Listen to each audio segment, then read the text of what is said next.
अस्सलाम वालेकुम फ्रेंड्स। तो आज के इस वीडियो में हमें कुछ ऐसी खुसूसी शख्सियत यानी कि एक अजीज शख्सियत के बारे में बात करें। ये जो आज का इस मौजू, आज का जो टॉपिक है हमारा, वो है हमारे शहर कर्नाटक के मशहूर मरूफ फ्रीडम फाइटर। आज कर्नाटक है, उस टाइम पर ये मैसूर डायनेस्टी हुआ करती थी। दौरान आज़ादी में इनका बहुत ही बड़ा रोल हुआ करता था। एज ए इनको लक़ब first freedom fighter of India भी इनको लक़ब दिया गया है, और मिसाइल मैन ऑफ इंडिया भी इनको लक़ब मिला है, और साथ ही साथ द टाइगर ऑफ मैसूर भी इनको लक़ब मिला है। मैं बात कर रहा हूँ हजरत टीपू सुल्तान शहीद रहमतुल्लाह अलैह, जो कि अल्लाह के एक नेक वली भी हैं और एक सबसे बहुत ही फेमस और हमारे दिलों में बसने वाले बहुत ही मशहूर हुक्मरान यानी कि बादशाह किंग। तो इनका असल नाम जो है सुल्तान फतेह अली साहिब टीपू, और इनकी पैदाइश 20 नवंबर 1750 पर यानी कि 1751 में काम भी दूर नहीं, देवनहली में हो गया, और जो कि आज भी बेंगलुरु के करीब है और वहाँ जगह मौजूद है आज भी एज ए लैंडमार्क के देवनहली में कहाँ इनकी पैदाइश हुई। बहुत से टूरिस्ट, बहुत से जने जाकर वहाँ विजिट भी कर ले बात, जैसे कि आप वीडियो में आप देखते हैं कि फोटो वहाँ की मैं क्लिप डाल को हूँ। तो इनके वालिद हैदर अली खान साहब इतने मशहूर मारूफ हुक्मरान थे कि इतनी शुजा और अक्लमंद इंसान थे उस टाइम के। अगर मैं इनकी बात कर सकता हूँ तो मेरे पास बहुत से अल्फाज नहीं कि मैं इनके बारे में मैं क्या बात कर सकता हूँ। एज ए हैदर अली के फर्जंद यानी कि बेटे होने की वजह से इनको बचपन से तालीम, जंगी तालीम और तीर अंदाजी, तलवारबाजी, स्ट्रैटेजी बनाना कैसा, इसमें ऐसी महारत थी कि अल्लाह अल्लाह। साथ में जिनके फारसी, अरबिक, उर्दू और कन्नड़ा जुबानी, जो आज हमें कन्नड़ी गागले वो बोलती है, कन्नड़ा की जुबान भी उनको आती थी, वही हमारे टीपू सुल्तान। हैदर अली, इनकी वफात 1700 यानी कि 1782 में हुई।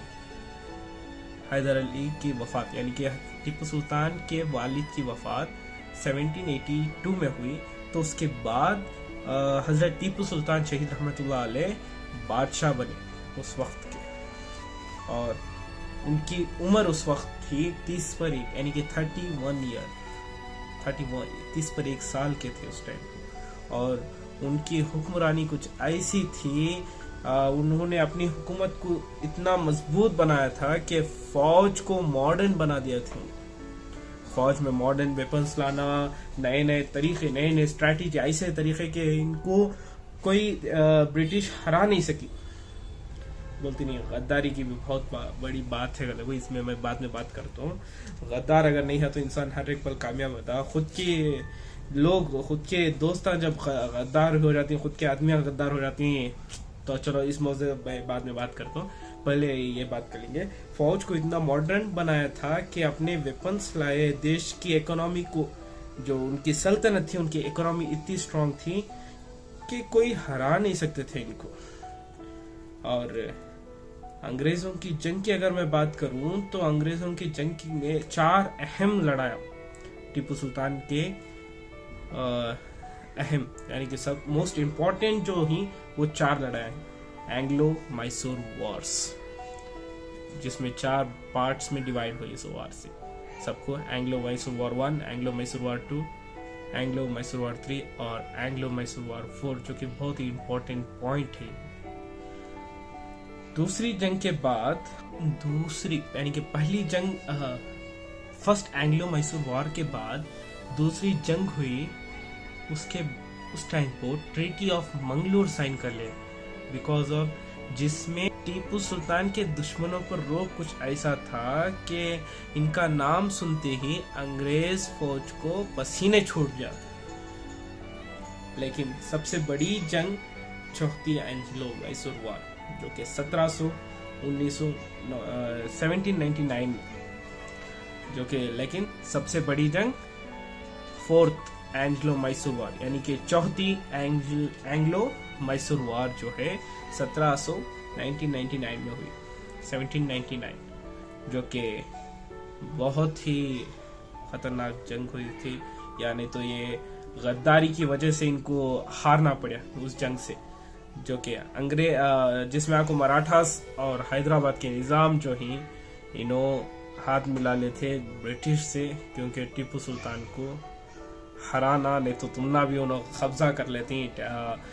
निज़ाम को जाको बोले कि तुम्हें अगर टीपू सुल्तान को हराए नहीं तो तुम्हें भी नेक्स्ट हैदराबाद जो है टीपू सुल्तान के अंडर आ जाता अगले, तो ऐसे बातें चले और ऐसा जाको भड़काए। और मराठा उस टाइम पर जो कि एक अक्लमंद सल्तनत थी, उनको तक ब्रिटिश जो ही मनाने में कामयाब हो गए कि तुम्हें बीच में तुम्हारा हम ना साथ दियो, हमें टीपू सुल्तान को ख़त्म कर डालेंगे खले को बोल को। ये जो वाक़या हुआ वो है 4 मई 1799। ये जो वाक़या हुआ वो है 4 मई 1799, जो कि अंग्रेज जाको मराठा और निज़ाम को साथ मिले को तुम्हें बीच में उन्हों को हमें टीपू सुल्तान को ख़त्म कर डालेंगे गले को प्लान कर कुछ स्ट्रैटेजी बना को आगे बढ़ती, और ऐसा आगे बढ़ती कि अल्लाह अकबर, टीपू सुल्तान ने हार कभी नहीं कबूल की। आखिरी सांस तक तलवार हाथ में थी और सीना था दुश्मन के सामने। आखिरी सांस तक तलवार हाथ में थी और सीना था दुश्मन के सामने। वो शहीद हो गए लेकिन अपना सर कभी नहीं झुके। उनका मशहूर जुमला ये छसो, आज भी हर एक हिंदुस्तानी उस जुमले पर फख्र करता। सो क्या है गलत बोले तो, एक दिन की शेर की जिंदगी 100 साल गीदर की जिंदगी से बेहतर है। 100 साल गीदर की जिंदगी से बेहतर है। एक दिन की शेर की जिंदगी 100 साल गीदर की जिंदगी से बेहतर है। ये बात लेने को उनका इंतकाल हुआ। और टीपू सुल्तान सिर्फ एक बादशाह नहीं, एक विजन वाले लीडर थे। उन्होंने नए सिक्के लाए, नए कैलेंडर सिस्टम बनाया और किसानों के लिए रिफॉर्म लेके आए। किसानों के वास्ते एग्रीकल्चर्स के वास्ते बहुत सारे नए टेक्निक्स लेके आए थे। और सबसे बहुत इम्पोर्टेंट पॉइंट, आजकल बहुत से जने इनके खिलाफ हो गए हैं, लेकिन वो आपको हिंदू मुस्लिम एकता के सपोर्टर थे। टीपू सुल्तान जो ही हिंदू मुस्लिम एकता के सपोर्टर थे। मंदिरों को भी वैसे ही इज्जत देते जैसे मस्जिदों को दिया करते थे। British governor general Lord Wellesley ने भी मान लिया। ब्रिटिश गवर्नर जो लॉर्ड वेस्ले ने भी ऐसा माने कि Tipu was the most powerful enemy we ever faced in India. Tipu Sultan was the most powerful enemy we have ever faced in India. Tipu Sultan की कहानी सिर्फ एक जंग की कहानी नहीं, एक ऐसे जज्बे की, एक ऐसे सोच की, एक ऐसे मिशन की कहानी है। वो पहले हिंदुस्तानी थे जिन्होंने अंग्रेजों को खुलकर चैलेंज किया था। अंग्रेजों को खुलकर चैलेंज किया था। आपको लगता है, आपको क्या लगता है कि क्या टीपू सुल्तान एक असली फ्रीडम फाइटर हैं या असली फ्रीडम फाइटर थे? तो ये मुझे कमेंट सेक्शन में ज़रूर मुझे बोलना। और अगर वीडियो पसंद है तो लाइक करो, शेयर करो और सब्सक्राइब करो। और ऐसे ही तुम ना अगले 15 दिन यानी कि 15 डेज तक के वास्ते हमारे चैनल सैयद अशरफ एसके में डेली हमारे ऐसे ग्रेट फ्रीडम फाइटर्स के बारे में हमें बात करेंगे। जो चीज़ें हमें भूल गई हैं, जो चीज़ें हमारे अपकमिंग जनरेशन्स जो भूलने को आ रही, वो है हमारे ग्रेट फ्रीडम फाइटर्स की इज्जत करना।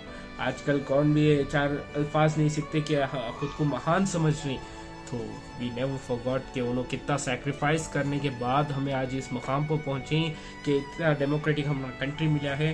तो stay tune for the next video. Please don't forgot to like, share and subscribe.